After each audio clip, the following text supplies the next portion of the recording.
Chegue mais para o nosso conhecimento de hoje. Agora a gente vai entender as questões alimentares das crianças que têm transtorno do espectro autista. É comum que muitos pais relatem um comportamento compulsivo ou até a seletividade alimentar na hora das refeições. Quem explica o assunto pra gente é a nutricionista Luciana Scudeler. Seja bem-vinda, por favor, Lu, acertei? Acertou! Aê! Bem-vinda! Oi, Lu, tudo bem? Tudo jóia, meninas? Obrigada, Por favor, viu? fica aqui. Licença, boa tarde. Boa tarde.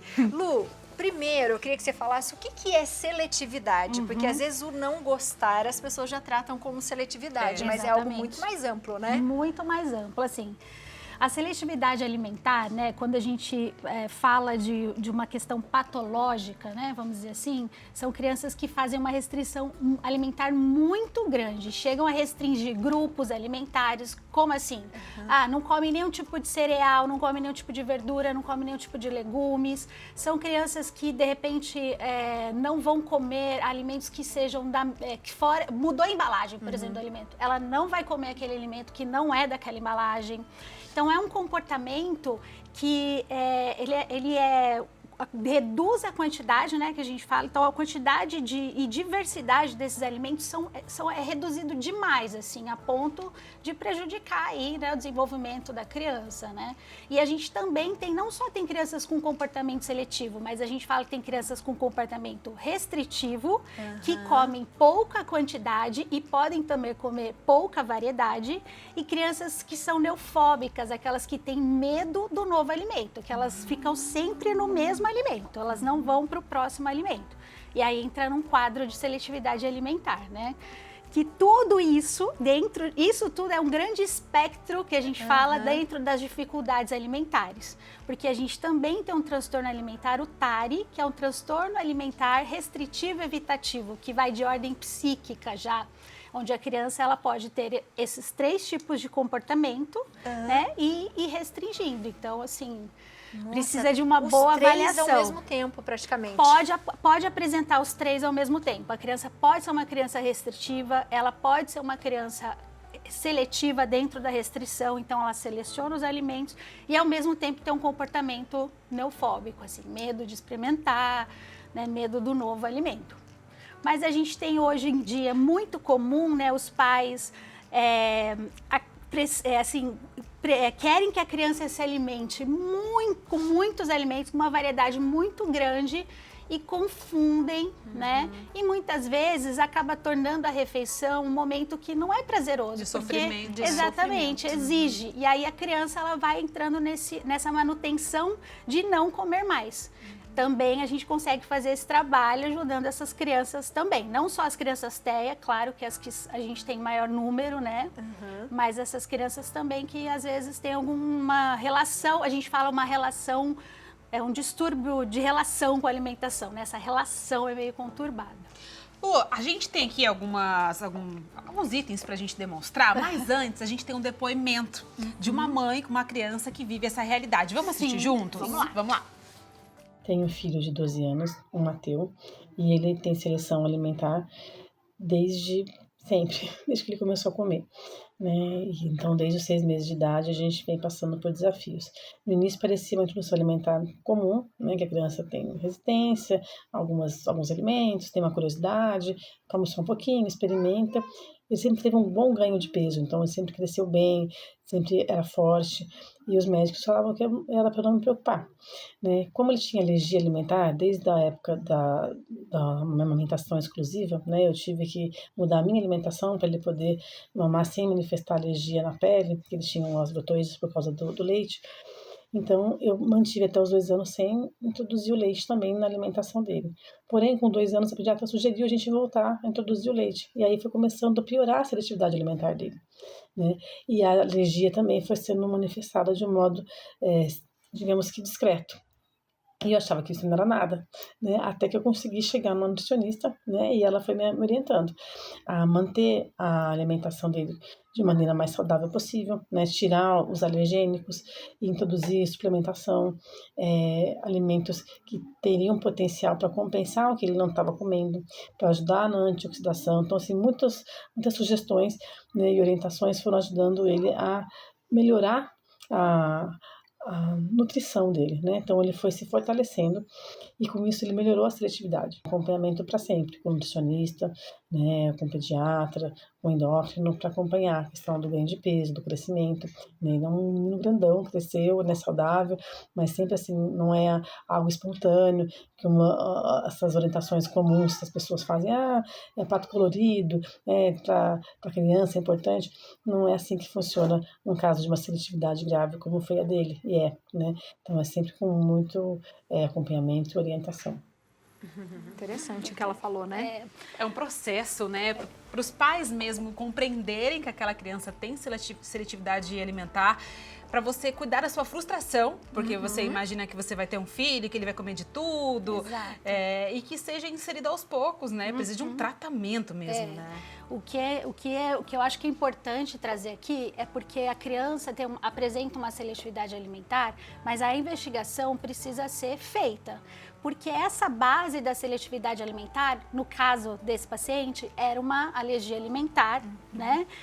Crianças com transtorno do espectro autista costumam ter questões gástricas, alergias alimentares, alergias tardias, que podem influenciar, né, com dores. Essa criança pode sentir dor ao se alimentar.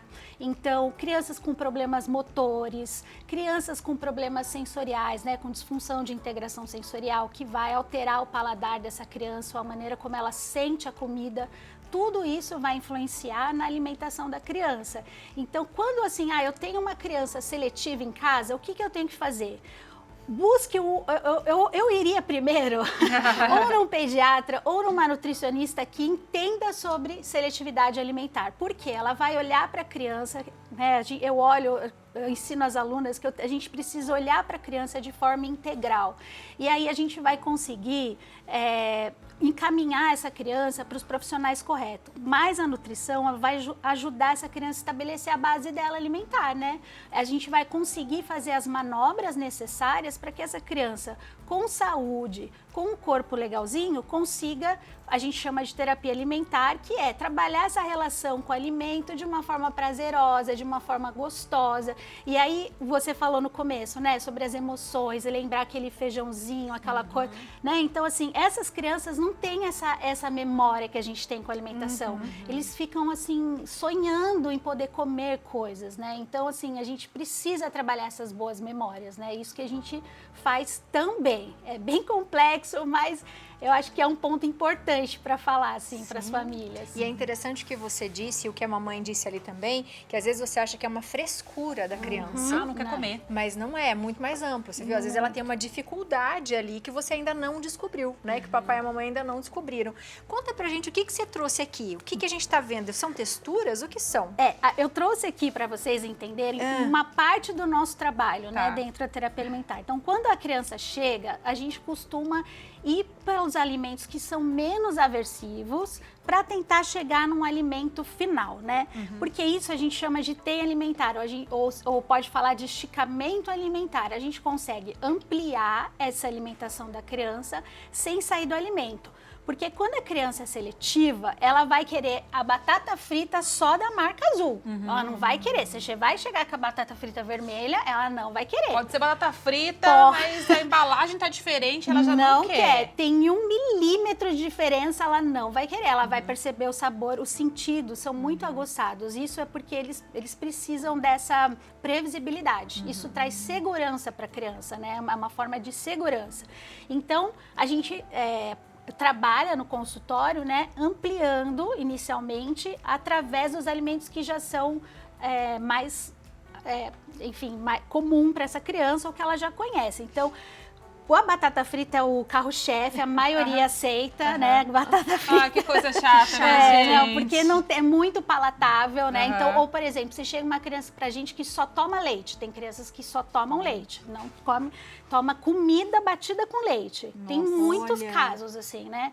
Então a gente opta por iniciar, às vezes não vai pelo mais saudável, mas a gente vai pro mais palatável. Então a batata frita é um alimento super palatável, que a gente muitas vezes consegue, e é um alimento também socialmente aceito. Você vai no restaurante, você vai, né? Então é um alimento interessante para introduzir. Aí você passa, então você vai trabalhar a mudança das marcas, depois a gente tem mais aqui, a gente pode trabalhar os cortes, né? Aqueles cortes diferentes, um corte, né? Aí depois a gente pode também, do óleo, passar para air fryer, porque tem criança que só come batata no óleo. Aí depois a gente vai tentar assar essa batata, porque ela ainda tem uma textura crocantezinha, isso, e molinha aqui por dentro, né? Depois a gente vai tentar introduzir a batata cozida para depois ir para um purê. Tudo isso pensando num mecanismo de trazer uma segurança para a criança. Tem várias formas da gente introduzir o alimento. Essa eu falo para os alunos que é a forma inicialmente a mais segura. Porque é um trabalho, isso é importante falar para as famílias, não é de uma hora para outra. Eles chegam no consultório achando que em 3 meses tudo vai mudar. Sim. Esse paciente, ele já tem 7 anos que ele está em tratamento e assim, é uma evolução muito pequena. E pode ser que essa criança não chegue a comer todos os alimentos que a gente espera, né? Mas a gente pensa numa saúde, a gente pensa num contexto social, no Natal, no Ano Novo, poder comer algo, que tudo isso faz parte da alimentação, né? Não é só carboidrato, proteína, nada disso. A gente come, né? A gente come numa mesa, sentada com as pessoas, com a convivência, né? E isso a criança que tem uma seletividade alimentar severa também sofre.